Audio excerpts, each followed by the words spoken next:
બાલાજીની વેફરમાંથી પણ નીકળ્યો તળેલો ડેટકો।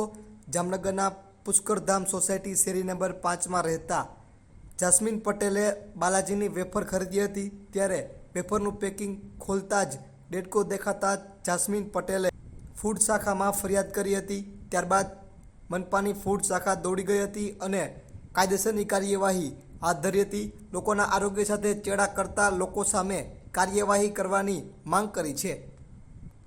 FSO DB Parmar Jamnagar મહાનગરપાલિકાના માનનીય કમિશનર સાહેબની સૂચનાથી આ ઉનાળાની સિઝનને અનુલક્ષીને અમે અમારી ફૂડની પબ્લિકને સારું ખાવા પીવાનું મળી રહે એ હેતુસર અમારી કામગીરી સતત ચાલુ છે। એ દરમિયાન અત્યારે અમને ટેલિફોનિક સૂચના મળતા રણજીસાગર રોડ પર પુષ્કરધામ સોસાયટીમાં એક Chamunda provision Patel PAN and cold drinks નામની દુકાન અને પ્રોવિઝન સાથેની છે।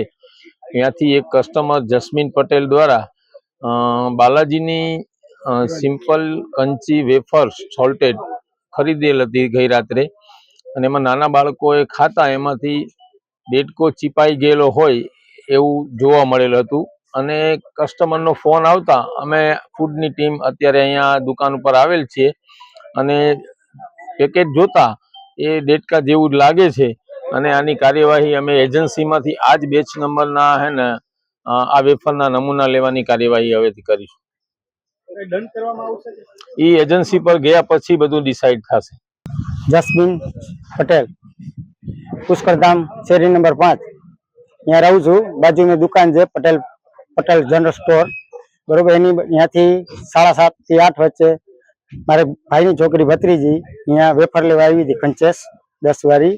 રાતે મારી છોકરીએ 9 મહિનાની છોકરી છે એને અડધી વેફર ખાધી પછી રાખી દીધી। પછી મારી મોટી છોકરી બીજી ખાધી ને રાતે નીકળી 10:30 થી 11 ની વચ્ચે। એટલે ડેટકો નીકળે જોયો મારી ભત્રીજીએ ઘા કરીને નાખી દીધો। કાકા મને કે આમાં ડેટકો છે, એટલે મેં કીધું ન હોય તો દેખાડ્યો। મેં જોયું હા વેફરમાં પાછો રાખીને મેં મૂકી દીધો। મૂકીને પાછી સવારે અહીંયા દુકાને પાછો આવ્યો અને ભાઈને દેખાડ્યું। ભાઈ કે કાંઈ વાંધો નહીં, કે મેં કઈ એજન્સીથી તમે માલ મંગાવો છો? કે ફેસ 2 માંથી। એ એજન્સી વાળા ભાઈ આગળ ગયો, ભાઈ આગળ ગયો અને ભાઈ કે વાત કરી ભાઈએ કે કાંઈ વાંધો, અમે કસ્ટમર હારે વાત કરી। કસ્ટમર 10-11 વાગ્યા લગીને ફોનમાં કાંઈ જવાબ ના આવ્યો એટલે અમે ડાયરેક્ટ કસ્ટમરમાં ફોન કર્યો। એટલે મેડમે ફોન ઉપાડ્યો, મેડમે એવો જવાબ દીધો કે તમે તમારી રીતે મંડો જી કરવું હોય મંડો કરો, અમારે તો આવા કેસ આવ્યા જ રાખતા હોય। એટલે આવા કેસ આવ્યા રાખેલા આવું થોડું કાલે અમારી આ છોકરી 9 મહિનાની કઈ થઈ ગયું હોય તો ખાઈ લીધા પછી હજી રાતે જઈ છે ખાધું, અત્યારે કઈ ખબર નથી શું થયું હોય તો શું કરવાનું।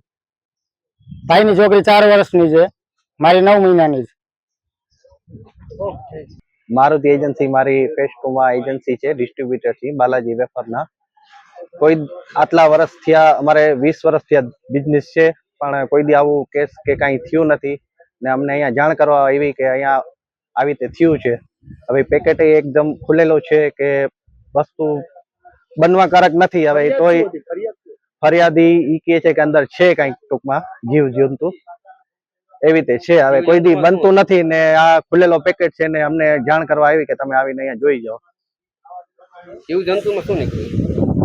ડેટકા જેવું લાગે છે કાંઈક પોઝિશન એવી કાંઈક। ખોલ્યા વગર તો ખબર થોડી પડે, પેકેટ અંદરથી થોડી ખબર પડે, કોઈ પારદર્શક ખોલવા વગર ખબર ના પડે તો સાહેબ ઈ તો પછી જાણ કરે પેલા થોડી જાણ હાલે। અમને અહીંયા એટલે તો આવ્યા છીએ સાહેબ, અહીંયા જોવા જ આવ્યા છીએ સાહેબ શું છે કસ્ટમર કેરમાં જાણ કરી તમારા ઉપર।